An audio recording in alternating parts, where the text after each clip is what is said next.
Lumpur Cha used to say that the practice of sila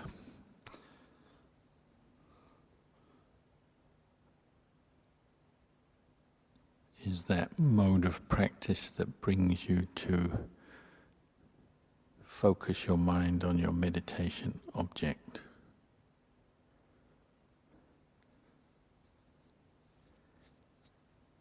Meaning that the training we do following the Vinaya, the Korwat, all the monastic practices, trainings, rules, regulations, is all supportive of our practice of meditation. They're not separate. It's not an obstruction to the practice of meditation either. It's that which brings you to put your mind on the sensation of the in-breath and the out-breath, if that's your meditation object.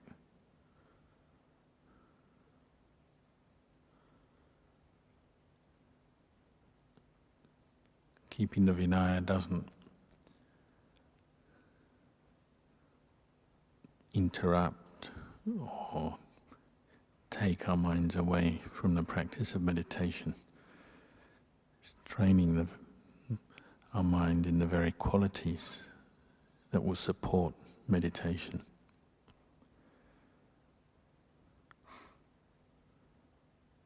So living with teachers like Lumpur Cha, the monks were trained in the practice of the Vinaya every day, over and over again.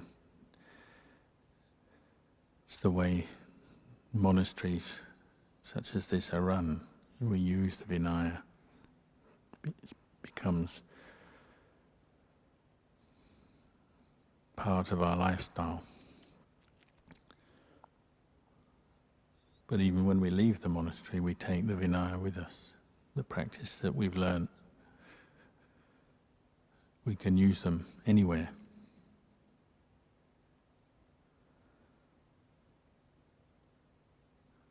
The practice of Vinaya is training us in both mindfulness and wisdom. It's cultivating the sense of renunciation and letting go of, or renouncing our former habits of seeking pleasure and distraction in the world and all the world has to offer.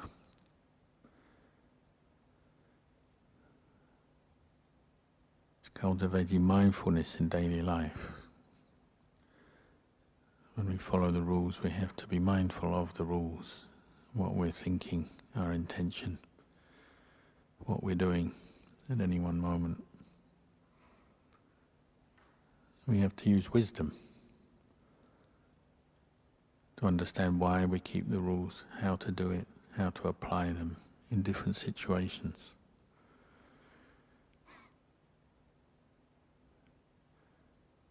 So the Vinaya and the practice of developing samadhi, developing insight, samatha, vipassana meditation, they're not mutually exclusive. They support each other.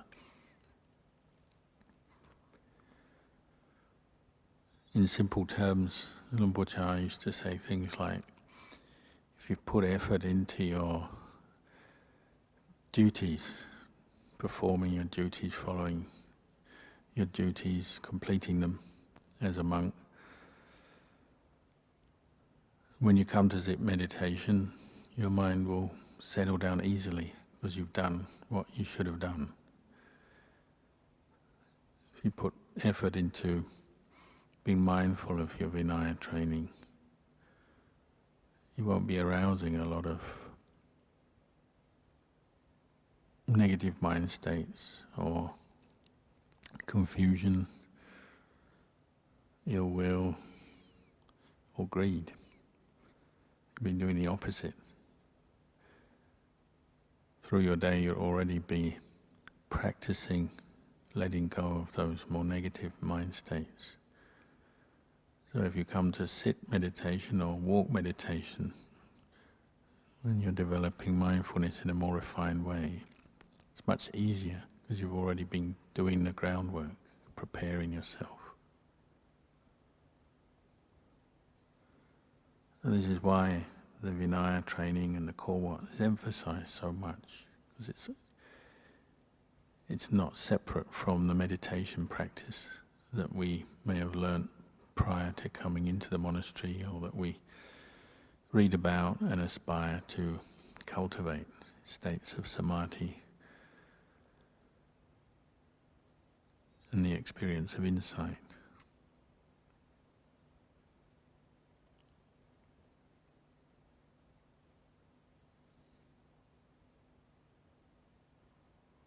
Of course, as we do this, as we practice in the monastery, following the rules and the ways of training, then there's always resistance in the mind, distraction. Sometimes it's because of our attitudes that we bring into the practice with us. Sometimes just facing suffering moment to moment or through our day. Sometimes even take it out on the practices. Can't be bothered or don't want to do it. Sometimes it's just lapses of mindfulness.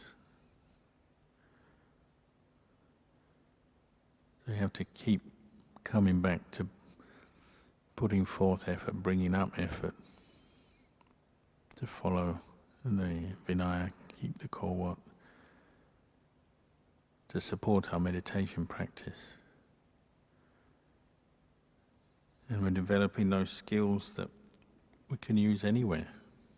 Mindfulness, clear comprehension, wise reflection on what we're doing, what we're saying, learning to review what we're doing, what we're saying, what we have done, what we have said. So we learn to understand clearly what is in line with Dhamma Vinaya and what is not. We learn clearly what are wholesome mind states and what are unwholesome mind states through the practice of the Vinaya on a daily basis.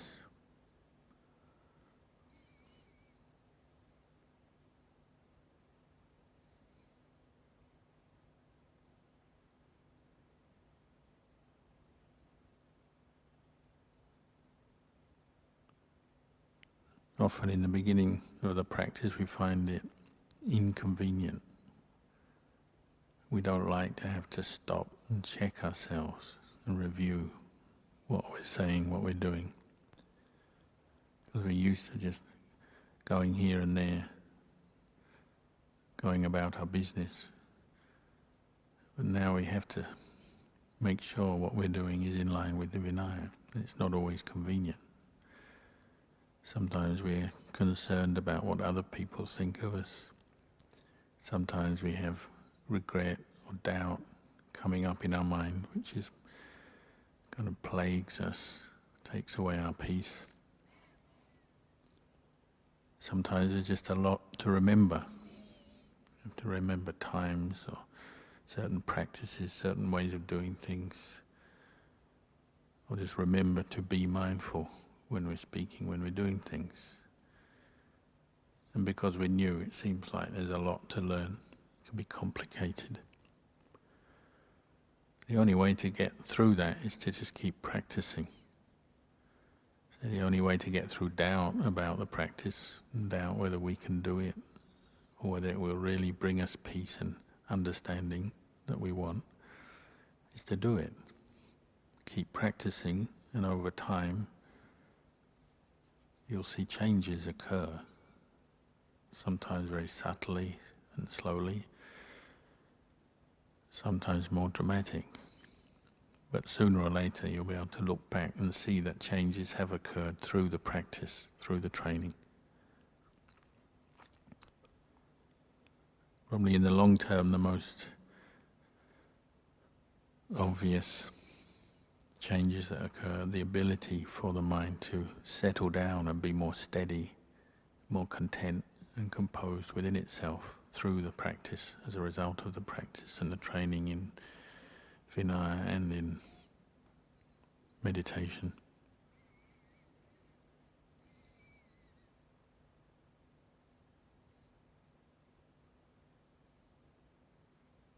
If we're establishing right view on a daily basis, then it's just natural that the mind will start to associate more closely with the Dhamma, with wholesome mind states, and the ability to reflect on what's going on, the mental processes, particularly where suffering is arising, what's causing it. We'll be able to do that in a more efficient way, an unbiased way, over time, and that will help set aside some of our doubts, because we'll understand clearly for ourselves how this mind works. And even if we can't free it from suffering yet, at least we can have some insight into the process where suffering arises and how, and not feel like we're just a victim of moods and unpleasant mental states. Rather, we actually have a method to deal with them, a way to practice to bring up mindfulness, a way to reflect with wisdom.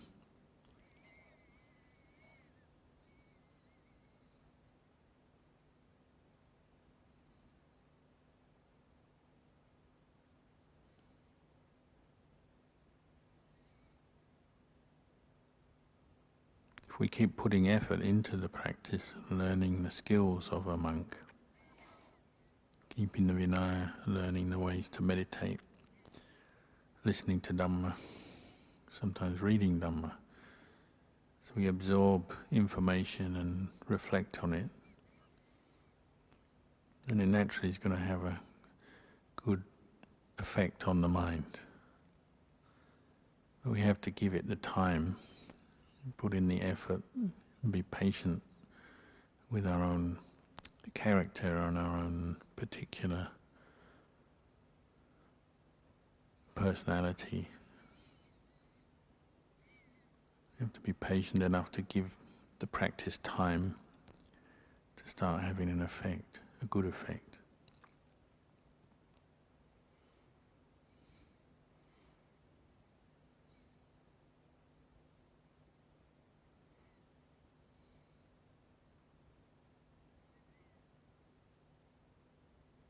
Ajahn Chah used to say that he taught us to practice with our eyes open, meaning one of his seemingly favourite subjects was talk about how monks like to, after they've been in the robes for a while, they always like to get the conditions and the situations that suits them. They're always trying to make their life and the monastery around them or the people around them suit what they like, what their particular habits are.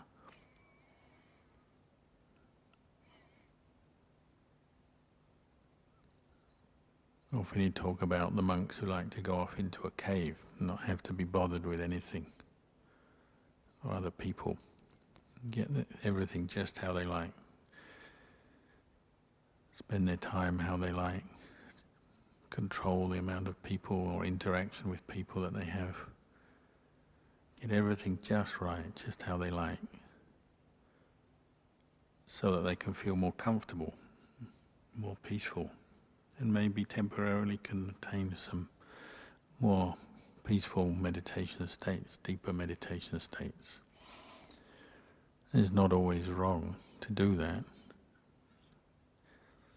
But it's more an attitude thing. It's an attitude of seeing that as the only way to practice, so that we become attached to that one view, that one way of practice as being the only way. And then of course every other way, every other situation that is not the same becomes wrong or a cause for discontent, dissatisfaction to arise.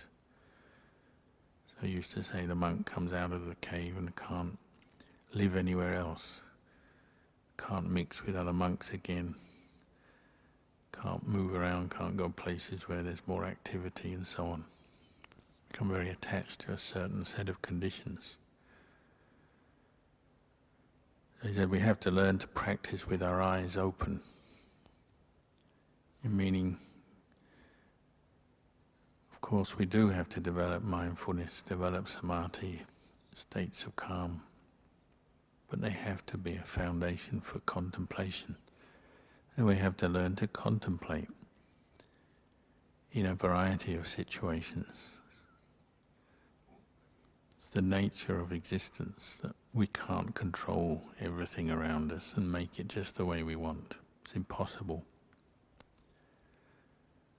We can certainly try, we can spend a whole lifetime trying, but in the end it's a fruitless exercise.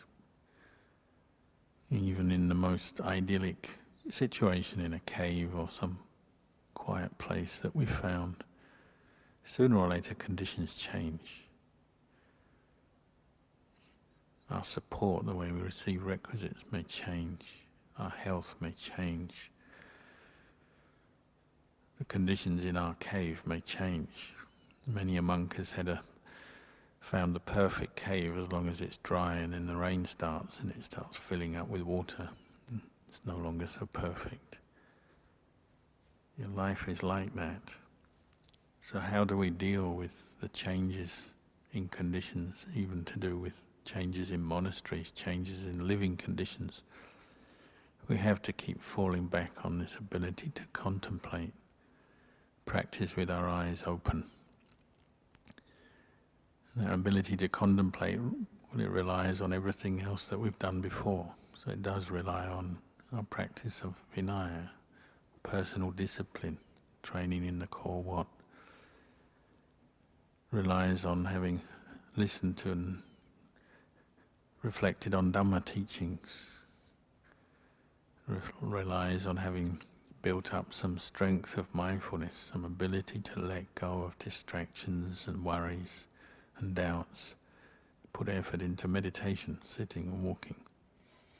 All of this helps, but the aim is to provide a strong foundation so the mind can contemplate wherever we are, whatever our life throws up for us, confronts us with, whatever it confronts us with. We have to be able to contemplate. We can't always run away back to our cave, or we can't always rely on getting the conditions the way we like things to be. We also have to have that adaptability, flexibility to deal with changing situations. At the very least, we have to be able to deal with our aging. With aging we get illness, aches and pains. It can be quite limiting. We have to be able to deal with the changes of the world, material change, technology, physical change, and so on. All of that requires the ability to be able to contemplate. You might say contemplate on the run. Different things arise, or how are you going to deal with them so that they don't overwhelm your mind, stimulate kilesa, and throw you into a turmoil, a chaos of confusion, of suffering. It's that ability to contemplate is what we, in the end, what we'll have to rely on. But it's been cultivated and honed through the practice, the Vinaya training and the meditation training that we've done.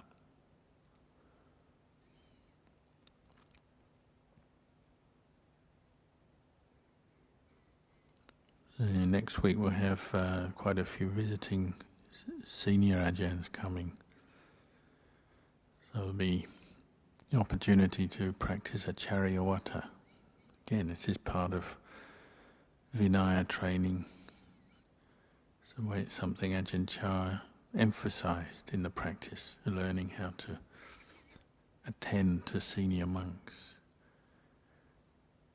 You look at that, contemplate that, if you're assigned a monk to look after, or even if you're not, if there's just opportunities arising to provide assistance, practice Acariyawatta.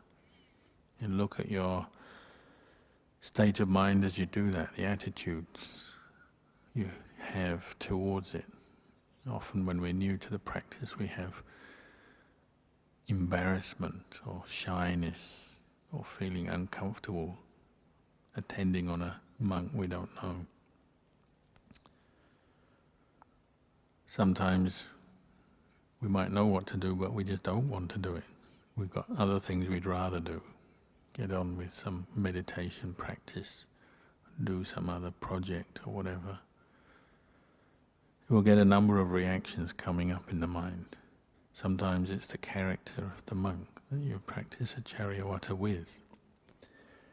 Maybe at first we don't appreciate any particular good qualities in that monk, so don't want to spend time with them. All of this is food for contemplation. Your starting point is to remember this is something that the Buddha taught, the practice of Acariyawatta. There's many Vinaya training rules that come up with Acariyawatta. It's the practice of hospitality. It's something Buddhist monks have to learn, how to be hospitable to visiting monks, and particularly visiting senior monks. We have to develop samma karawa, respect, reverence for senior monks. Something the Buddha said we have to develop as monks. And it has a good effect on the mind.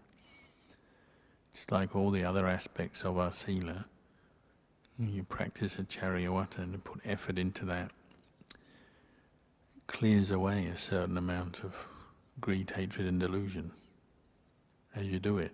So when you do come to practice more refined meditation, sitting, walking meditation, again, often it's very easy to become still and quiet in your meditation after having practiced Acariyawatta. Maybe physically you're a bit tired and you expended energy running around helping somebody else. But that can also have its good effect. And then there's other advantages.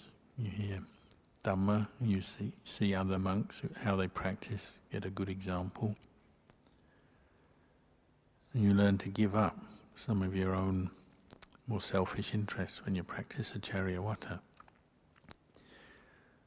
If you have nervousness or shyness around the practice of Acariyawatta, then reflect on it in a less personal way. You know, we're just a bhikkhu in the Buddha's dispensation practicing the Vinaya, which might mean helping or assisting an older or more senior monk. You take the sense of personal involvement out and just do it as a good job. Help another human being, look after their needs. Maybe just reduce it down to a simple attitude of how can I help? Even if you don't know what to do, you just watch with the attitude of how can I help. It's very easy to practice Acariyawatta. You see what they need, or if you're not sure, you just wait, watch, look, and then you learn.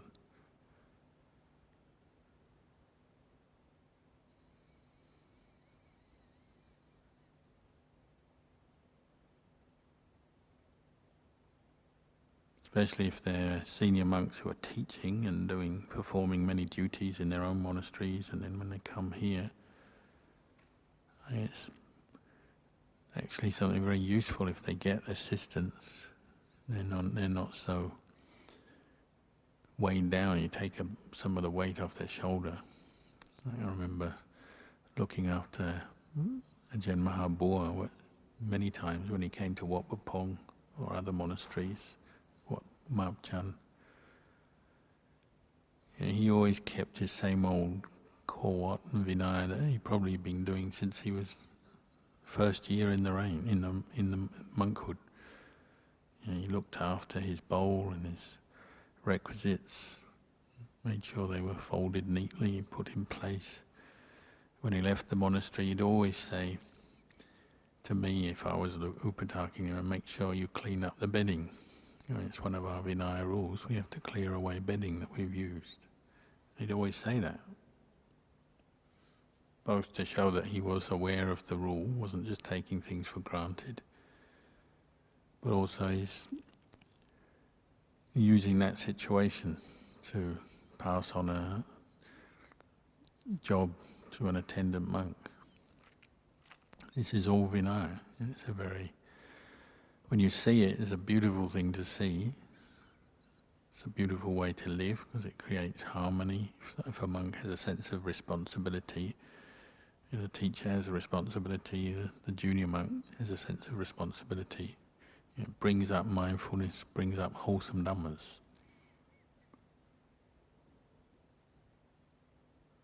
And obviously, if it's a senior teacher, you get the chance to listen to Dhamma. They give reflections, tell you stories, or sometimes they just have a peaceful presence.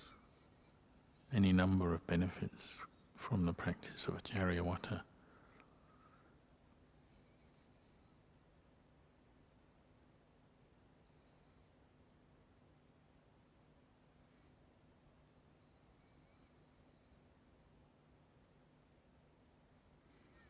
I remember looking after Ajahn when we were on the night shift. Often it was quieter, no visitors. The monastery was quiet through the night. But still we had to turn Ajahn Chah's body when he was sleeping, turn him every hour or so, make sure he didn't get bed sores.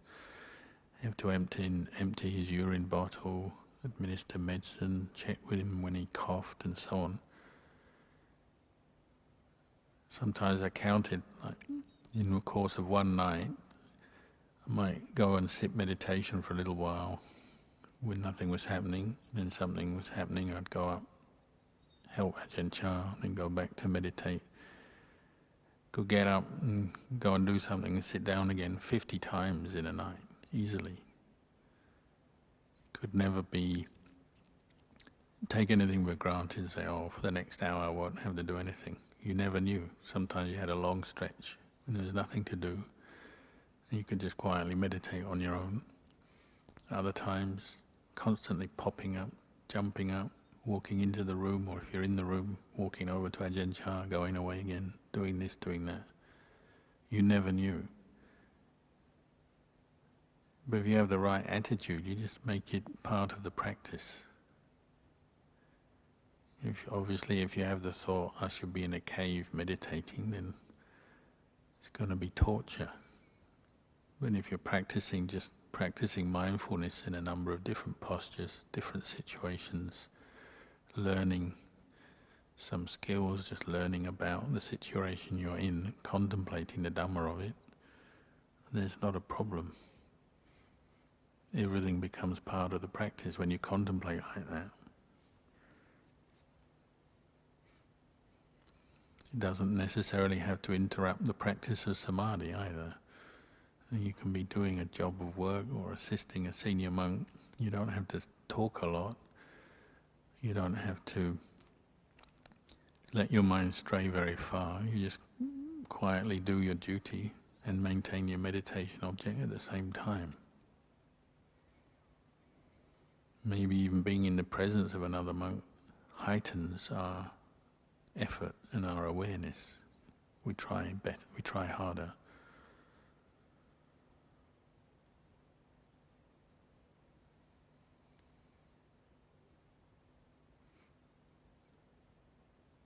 One monk at Wat Pah Pong came and complained to Ajahn Chah. He said, there's so many duties here. I have to attend to the senior monk, I have to come to the evening chanting, I have to do the robe washing, I have to set up the sala for the morning, for the meal.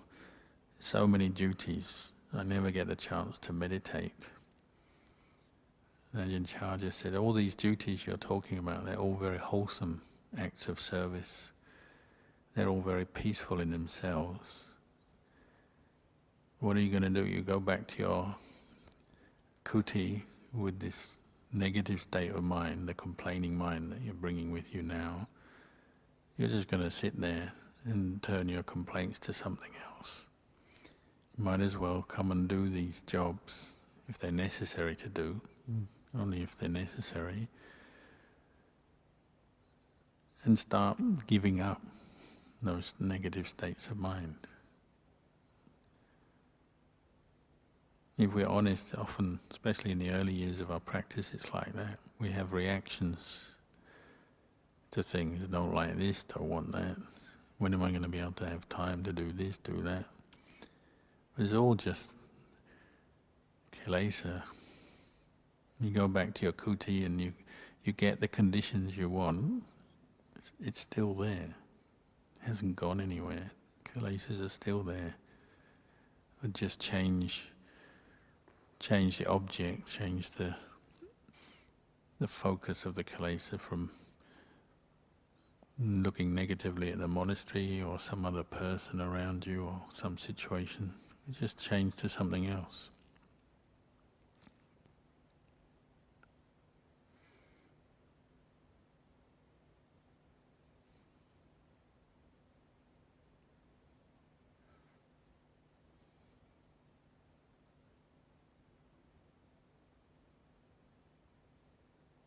So all of the practice that we're doing is strengthening the mind in various wholesome dhammas, in bringing up, cultivating wholesome dhammas, abandoning unwholesome dhammas. And little by little we're gathering our mental energy inwards so that we can practice wherever we are, maintain the wholesome states of mind, the mindfulness, the samadhi, and the ability to contemplate wherever. So Ajahn Chah used to say, standing, walking, sitting, lying down.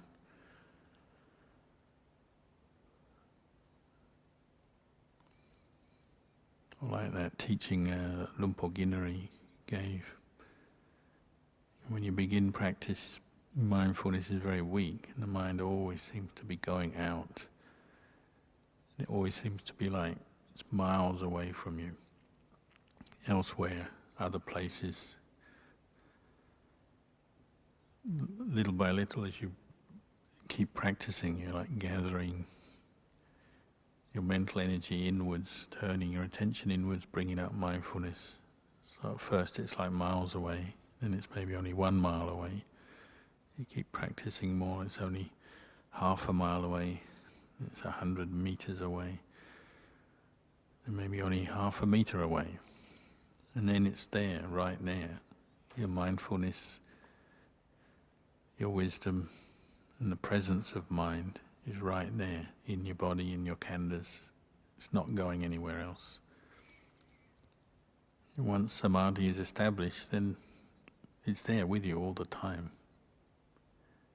Even if you're busy, your samadhi is still right there with you. You know every movement of the mind, every kilesa arises, you're seeing it.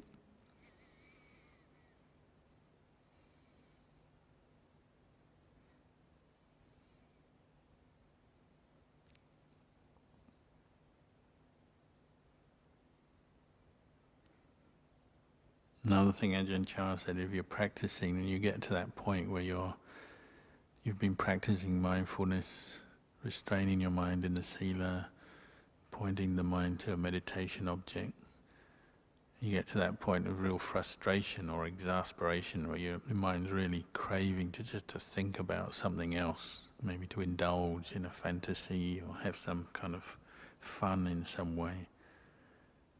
That's a good sign. It means you're practicing correctly when the mind really wants to, desperately trying to get away. It means you've really got it under control. If you're not experiencing that, maybe mindfulness is still a bit too loose and samadhi is still a bit weak. It's quite normal if you're practicing, putting forth a lot of effort, you get to a point your mind is just almost like it's crying out not to be in the present moment. It doesn't want to be there. It wants to be with mental proliferation. It wants to be creating moods, emotions, suffering in some way. when you contemplate back on that, if you've had that experience, you contemplate back, it's quite humorous. You see the mind is crying out for a bit of suffering. It's actually, you're practicing in the correct way, holding it in the present moment, practicing mindfulness, letting go of the distractions, the hindrances, the kilesas, but it's not satisfied. The power of craving and the conditioning process, it's just so strong, it just wants a bit of suffering. Even though you know it's suffering, still it's nice just to let the mind go. And then we get depressed because, we let the mind go and look what happened. Ended up with suffering. If you get to that point, it's a good sign. It's a sign the mind is slowly but surely coming under your control. But it's very frustrating until maybe at some point it calms down a bit. You let go enough kilesas that it does quieten down. It's achieve stillness more easily, and then maybe it's not so exasperating. But certainly in the beginning it will be like that. Practicing correctly leads to exasperation. It's just the voice of the kilesas. It's nothing very real, solid. It's nothing very important that you have to believe in.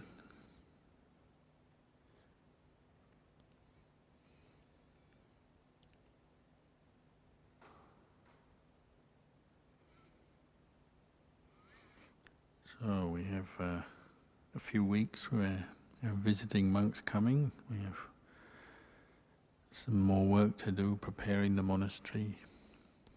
We have duties to perform, assisting those visiting monks, assisting the laity, the lay committee, setting up the monastery for the Katina. So it's a time to be very patient, put forth effort, and hopefully it will also be an enjoyable time where we can hear some Dhamma and practice friendship with other members of the Sangha. So for tonight, I'll leave the talk there and we can do some chanting.